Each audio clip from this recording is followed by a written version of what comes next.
Al pie del tiempo con Socorro Díaz.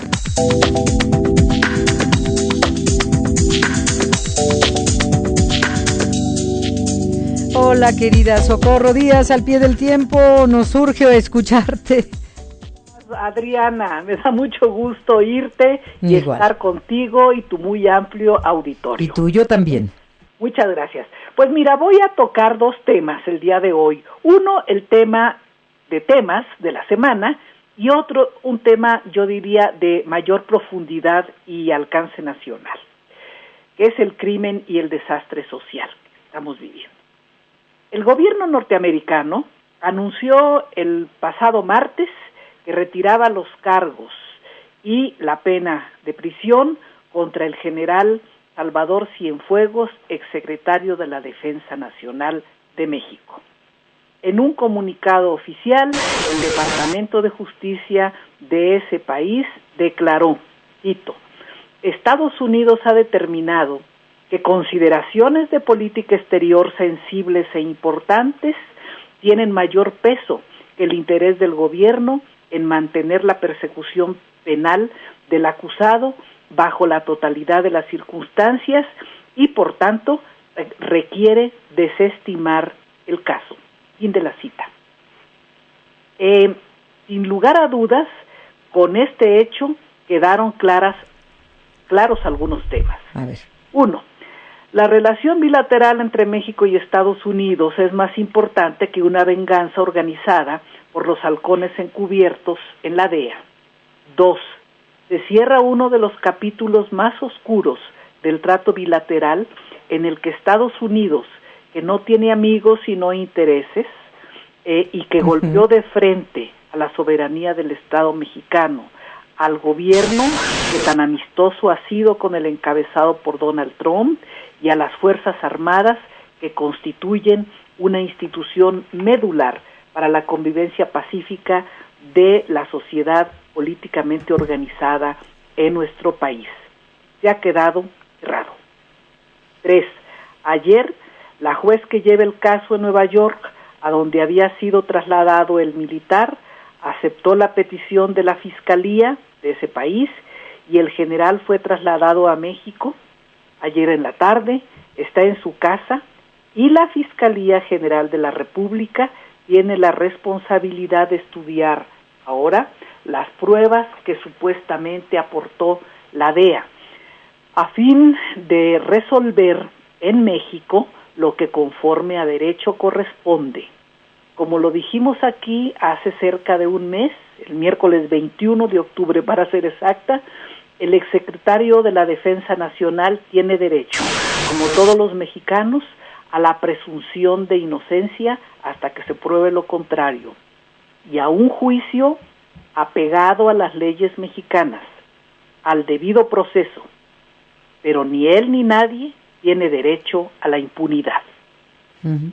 Y en materia de trato bilateral, pienso que este capítulo cerrado de esta forma es un éxito de la diplomacia mexicana, porque el periodo en que a México y a sus instituciones se les dio trato de república bananera no ha durado más que un mes y 4 días, para ser exacta. La situación era insostenible para el socio comercial más importante de Estados Unidos, para el gobierno amistoso de más con el vecino y para al ejército, ¿no? Porque este gobierno ha ubicado al ejército como puntal de su estrategia gubernamental y las propias Fuerzas Armadas, creo de manera muy obvia, muy evidente, no pueden cooperar en materia de seguridad y de intercambio de asuntos de inteligencia con agencias y organismos extranjeros que, por lo que se ha visto con este tema, con este asunto, se dedican más a espiar a sus contrapartes que a sumar esfuerzos con ellas para combatir al verdadero enemigo.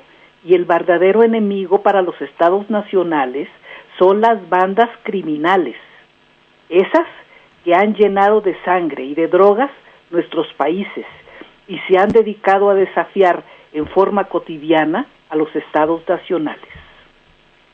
Al crecimiento, impunidad y actividades criminales de las bandas del crimen organizado me quiero referir hoy como tema central. Están vinculados los temas, pero a mi juicio es este crecimiento, esta impunidad y esta extensión de actividades criminales los que son el tema más delicado en nuestro país y en muchos países del mundo. Sobre todo por el papel que juegan y la importancia que han alcanzado estas bandas como motores de la violencia social y de la ruptura de las formas de convivencia de millones de personas.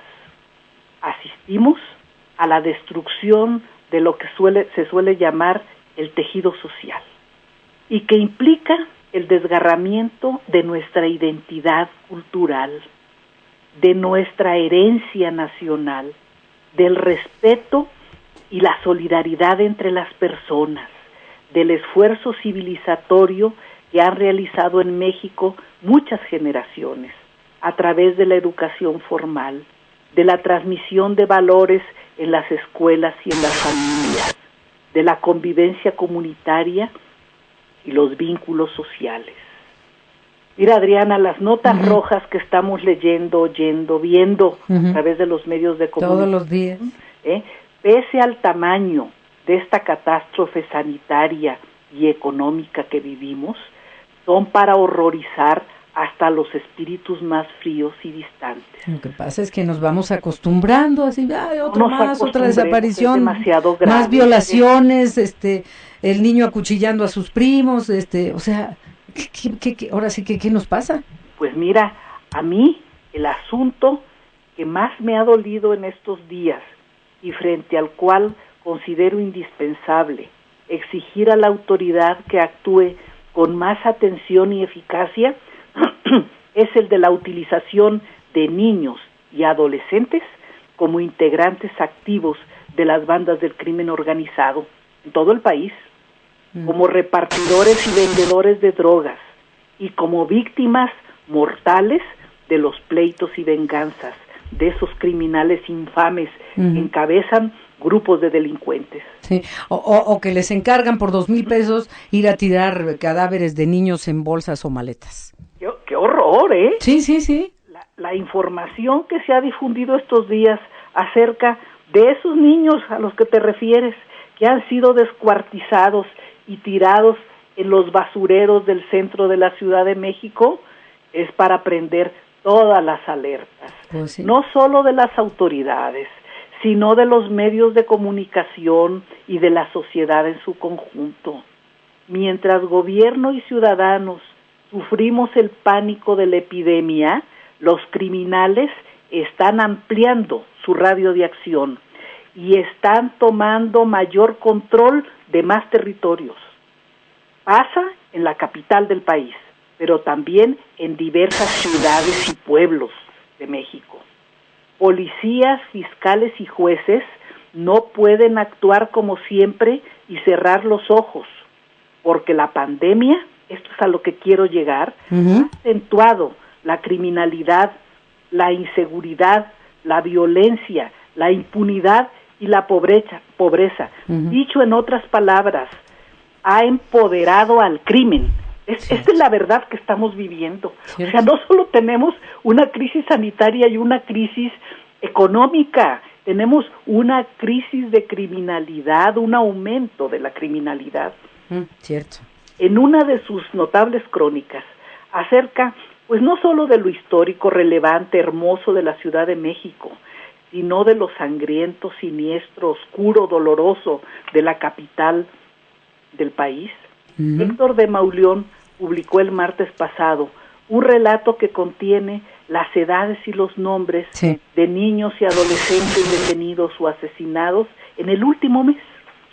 Darwin Azael, de 14 años, Kevin Gaciel y Emerson Christopher, de 17, detenidos por robo a transeúntes, y el de 14 años por transportar los cadáveres de 2 niños.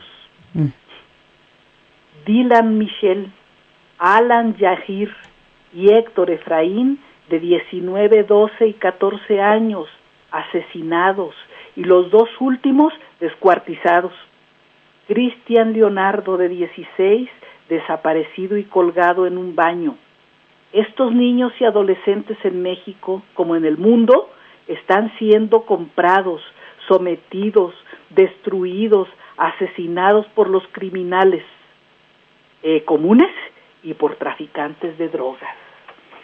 Llama la atención, Adriana, la ausencia de familiares que los reclame y los nombres que tenían.